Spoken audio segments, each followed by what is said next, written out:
Olá, estamos aqui novamente com o programa Conversando Direito. Como nós teremos eleições no dia 5 de outubro, é importante que nós conheçamos um pouco das regras eleitorais para que nós possamos exercer a nossa cidadania de forma qualificada, compreender um pouco do assunto.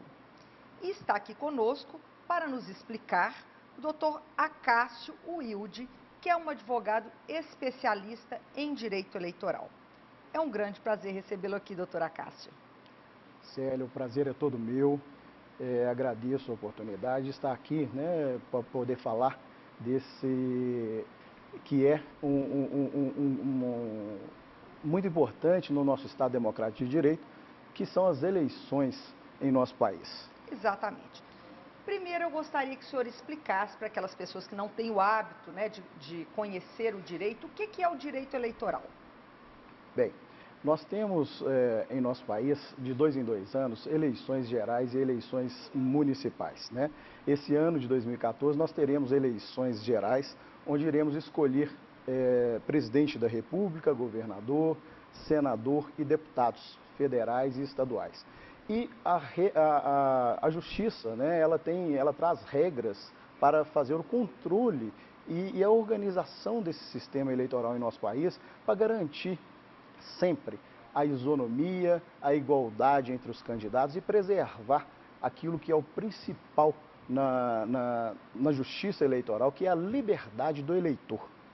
Entendi. Então, o direito eleitoral é o conjunto dessas regras que regem os processos eleitorais, não é isso? Sim. E a justiça, ela tem no âmbito federal, no âmbito estadual e no âmbito municipal. Explica um pouquinho para a gente como que é esse controle em todos os âmbitos. Certo. Esse ano nós teremos, como eu disse, as eleições gerais. As eleições para a escolha do presidente da República, ela tem o seu controle pelo Tribunal Superior Eleitoral, né? Ela tem um âmbito federal, nacional, e nós temos aqui também os governadores, né? Os candidatos ao governo do estado, aqui em Minas Gerais, que tem o seu controle pelo Tribunal Regional Eleitoral. Cada estado tem o seu Tribunal Regional Eleitoral. Cada estado tem o seu Tribunal Regional Eleitoral, onde aqui em Minas Gerais e nos demais estados, esse regional irá controlar as candidaturas ao cargo de deputado estadual, deputado federal e senador. E senador. Muito bem. Além do governador. Tá certo. Bom, e quais são as principais mudanças para as eleições deste ano? Olha, para esse ano de 2014, nós tivemos diversas alterações introduzidas tanto pelas resoluções do TSE, quanto pela Lei 12.891, a denominada mini-reforma eleitoral, né? Com relação a essa mini-reforma, a gente tem aí uma grande indagação, como já vem ocorrendo em outras ocasiões, se essa lei vai ser aplicada ou não já nas eleições de 2014. Por quê? Por conta do princípio da anualidade. A mini-reforma, ela foi publicada e entrou em vigor em dezembro de 2013, porém, por conta do artigo 16 da Constituição da República, que fala que a norma, a regra que altera o processo eleitoral, ela deve estar em vigência há pelo menos um ano da eleição. Então, por conta disso, há uma grande possibilidade dessas regras da mini-reforma não ser aplicada nessas eleições de 2014, mas tão somente nas eleições de 2016. Entretanto, temos aí resoluções do TSE que trouxeram também grandes e importantes alterações. Eu enumero aqui, por exemplo, a proibição do telemarketing, enumero a muito importante alteração, que é o limite para substituição de candidatos. Nas eleições desse ano, os candidatos só poderão ser substituídos a 20 dias do pleito. A gente tinha aí certas situações que candidato era substituído na véspera. Então o eleitor votava em uma pessoa e estava elegendo outra. Então, a partir dessas eleições, por conta dessas resoluções do TSE, a substituição, o limite dela será até 20 dias do pleito. Temos também a proibição, aí já seria pela mini-reforma, de enquetes eleitorais, o controle de despesas, gastos com campanha, com pessoal, com contratação, né, de pessoal, com aquisição, aluguel de veículos, com alimentação. Então, são regras que, essas que se tratam da mini-reforma, irão ainda ser submetidas ao TSE, já existe uma consulta nesse sentido, né, para saber se elas serão aplicadas agora ou não. Essa decisão deve sair em breve, porque senão vai ficar uma situação complexa. Sem dúvida. A nossa legislação eleitoral, ela é bastante célere, né? Até porque para se ter uma efetividade. Porque nós já estamos aí nas vésperas das eleições, então essas regras elas têm que estar definidas bem antes do pleito. O senhor disse que é proibido telemarketing. Sim. E a questão da internet? É permitido ao candidato se utilizar da internet para fazer propaganda? Sim, e é um grande meio hoje, muito importante, de divulgação da candidatura, das pessoas, né, que estão se submetendo a uma candidatura. A internet hoje ela veio para ficar. Então, a cada eleição, ela já foi utilizada nas eleições municipais de 2012, e nessa eleição de 2014, nós vamos nos deparar com cada vez mais a propaganda através da internet, né? A gente tem algumas regras que proíbem a propaganda paga, proíbe o comércio, a venda do cadastro eletrônico, né? A legislação proíbe isso, mas ela permite sim aos candidatos que criem seus sites, né? Que se comuniquem com seus eleitores a partir de e-mails, através de rede social, Facebook, Twitter, o Instagram. Então, são meios de comunicação que os candidatos terão e poderão utilizar cada vez mais. Houve uma decisão do TSE, eu queria que o senhor explicasse sobre ela, a respeito da linguagem Libras, em relação àquilo que está sendo produzido nos programas eleitorais. Sim, isso aí foi objeto de uma resolução do Tribunal Superior Eleitoral, onde o tribunal, hoje, ele obriga que toda propaganda eleitoral, ela tenha a tradução em Libras. Em Libras. Em Libras. E facultou aos candidatos também, eu acho que é muito importante, porque isso é inclusão, né? A gente, como estamos num Estado democrático de direito, a gente tem que atingir o máximo de pessoas possíveis para que possam exercer o seu direito ao voto. Direito é um poder-dever, né? É um direito, mas e é uma obrigação também. Então, a partir do momento que você obriga um deficiente a votar, você tem que proporcionar a esse deficiente um pleno conhecimento dos seus candidatos, maior informação, uma maior transparência. Então, isso é uma resolução agora do TSE também, que obriga que todas essas propagandas eleitorais sejam traduzidas em Libras e faculta aos candidatos que no seu material impresso contenha também as informações em braille. Muito interessante. Acho isso muito importante. Sem dúvida, é a inclusão. É a inclusão. Pois é. Agora, fala-se muito na questão das doações, né? Determinados grupos econômicos defendendo os seus interesses, né, legítimos, muitas vezes aportam recursos vultosos para determinados candidatos que, evidentemente, vão tentar proteger os interesses dessa empresa doadora no exercício do seu mandato. Como que está a discussão da doação de recursos por empresas, por pessoas físicas, e como que a população pode compreender isso melhor, aquela que não tem esse recurso para aportar e, portanto, um candidato para defender os seus interesses? Sim, essa aí é uma grande preocupação, nós notamos uma grande preocupação do tribunal com relação a essas doações, e tanto é que o tribunal também, através de resoluções, ele obriga hoje os doadores a se identificarem. Em pleitos passados, as doações feitas aos partidos políticos não precisavam da identificação. Hoje ela é obrigatória, assim como já ocorre na doação direta para os candidatos, né? Então, e a gente vê também o tribunal preocupado com essa igualdade no gasto com a campanha para nivelar os candidatos, no sentido de modo que ele proibiu até o candidato a doação para sua própria campanha, limitou a 50% do patrimônio declarado no exercício anterior. nos pleitos passados não tinha limite, né? A gente via ocasiões que candidatos chegavam a tomar empréstimos para investir na campanha, enfim, além de vender bens para aplicar na campanha, hoje existe o limite de 50%. E temos também no Supremo uma ação que está sendo julgada, onde está sendo apreciado, avaliado se as empresas, pessoas jurídicas de direito privado, poderão ou não fazer doações para as campanhas eleitorais. Agora, aí vem uma grande indagação também.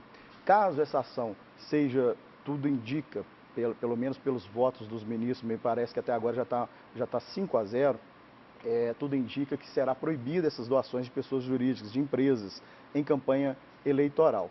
Mas, caso seja julgado ainda este ano, eu acredito, inclusive por conta do princípio da anualidade, ela também não poderá ser aplicada nessas eleições de 2014. Vamos continuar falando sobre isso, porque é um tema muito importante. No próximo bloco, fique conosco.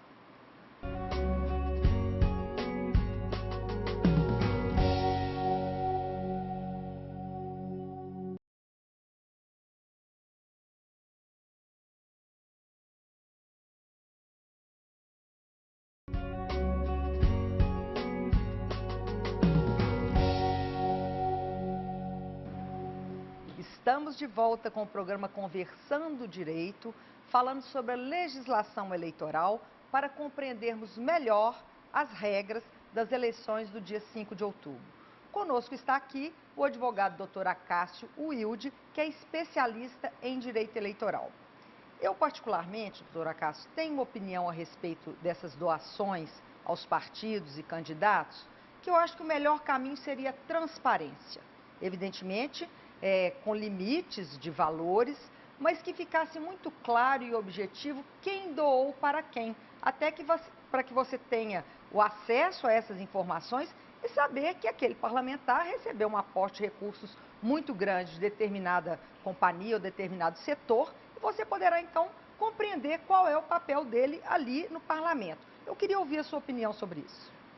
Eu concordo plenamente com o que você falou, porque o que a gente tem que trazer para a nossa, isso também é entendimento pessoal, né? Trazer para as nossas eleições, são a transparência, o controle, né? Mas não restringir.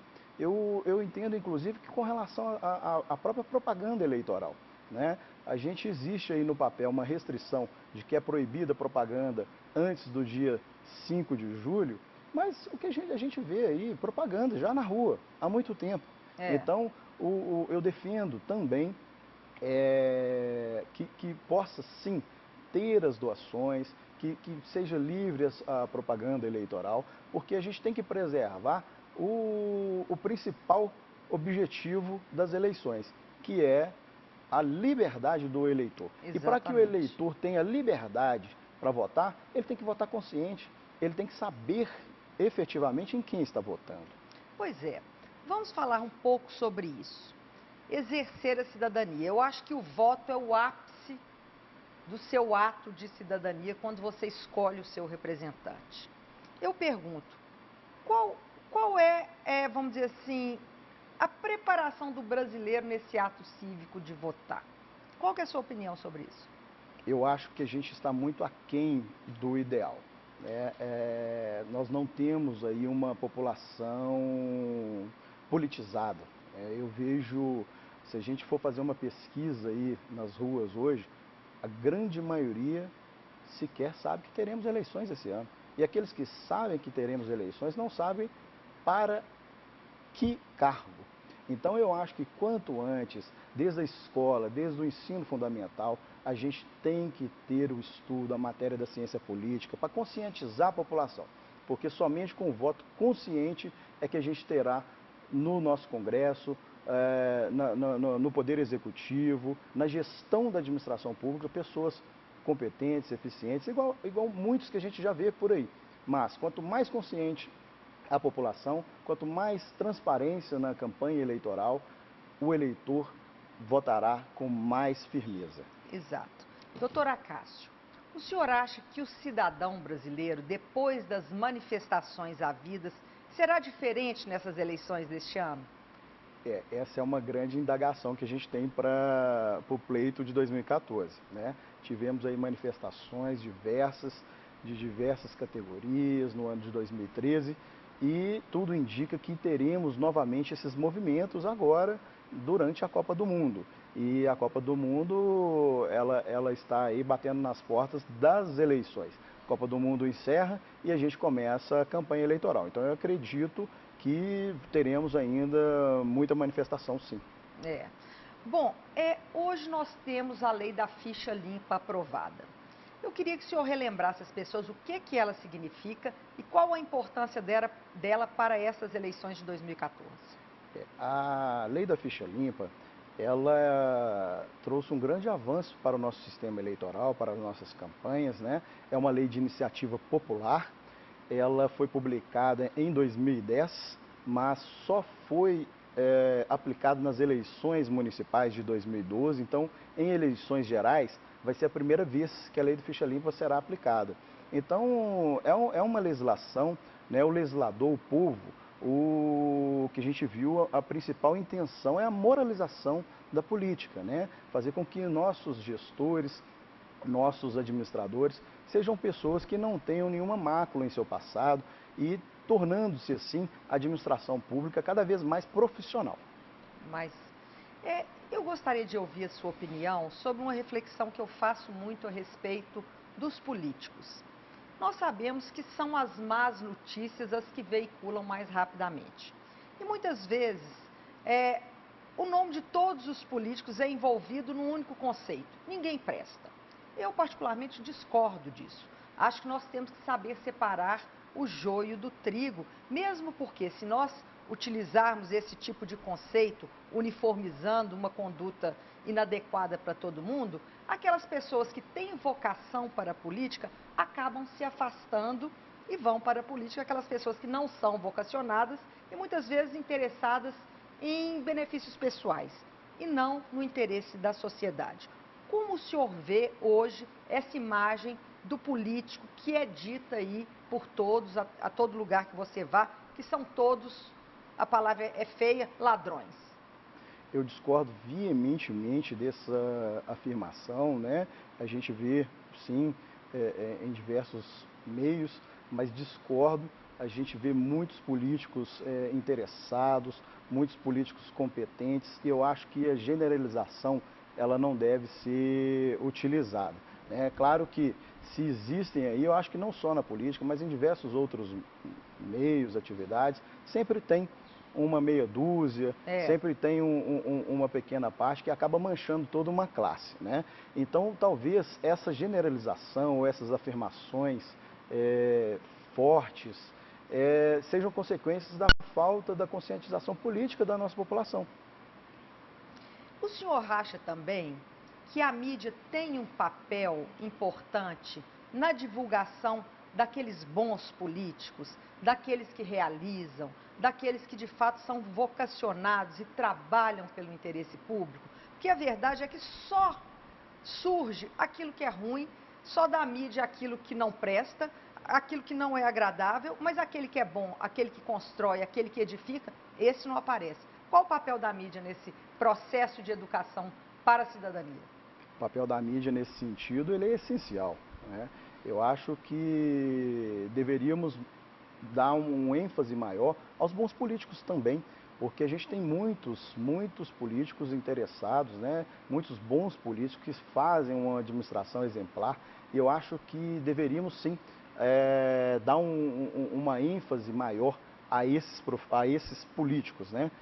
É isso, uma forma de motivar aquelas pessoas vocacionadas a ingressarem nesse meio, não é isso? Exatamente, porque senão a gente cai nessa situação da generalização, Exatamente. né? Só passa notícia de desvio, de uma situação, de um ato ilícito, de uma irregularidade. A gente tem que tratar isso, claro, aprofundar, mas tratar como exceção. E mostrar também os bons atos, as boas condutas e as boas administrações. Pois é. O que o senhor diria para aquele cidadão que vota, mas que quer continuar a exercitar a sua cidadania, a continuar a ser um cidadão participante da vida pública, qual o cuidado que ele tem que ter, como que ele pode se educar nesse exercício da cidadania qualificada? Hoje a gente tem os nossos meios de comunicação, tivemos aí uma evolução muito grande, né? Uma evolução tecnológica muito grande. Então hoje a informação, ela chega muito rápida, hoje é mais fácil de se buscar informações. Então o eleitor, ele não deveria simplesmente votou, está encerrada a sua obrigação, o seu exercício do direito ao voto, mas deveria sim participar no seu município das audiências públicas, das reuniões nas câmaras municipais, das reuniões na Assembleia do seu estado, né, que fica na capital do estado. Então, participar mais ativamente, pesquisar na internet sobre o seu candidato antes de votar, buscar informações no próprio site, na página da internet do Tribunal Regional Eleitoral de cada estado, assim como do Tribunal Superior Eleitoral. Tem informações sobre os candidatos, informações pessoais, informações patrimoniais, a documentação que foi juntada para o registro da candidatura. Enfim, nós temos hoje aí meios muito de fácil acesso, onde o eleitor, o cidadão, pode sim buscar informações para não só votar com consciência, mas também para poder continuar acompanhando a atividade do seu eleito, do político que ele escolheu para representá-lo, seja na Câmara Federal, seja na Assembleia Legislativa ou no exercício do poder executivo, o seu prefeito, o seu governador e o seu presidente. Acompanhar efetivamente os atos do seu político. Há uma frase do Tancredo Neves que eu gosto muito, que ele diz o seguinte: a cidadania não é uma atitude passiva, é uma ação permanente em benefício da sociedade. E eu acho que a primeira ação nossa é nós sermos melhores cidadãos, não é isso? Sem dúvida. E não há como ser um melhor cidadão sem uma boa informação. Sem dúvida. Não é isso? Sem dúvida. E eu acho que o exercício da cidadania, ela deve ocorrer no dia a dia.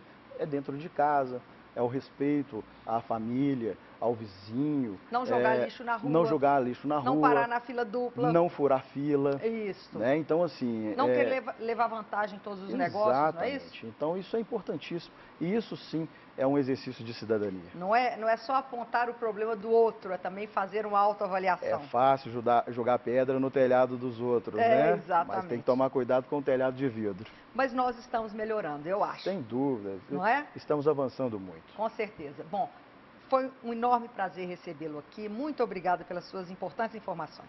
Eu que agradeço a oportunidade, estarei sempre à disposição e foi muito bom participar aqui do programa. Pois não. Então, até o próximo programa Conversando Direito.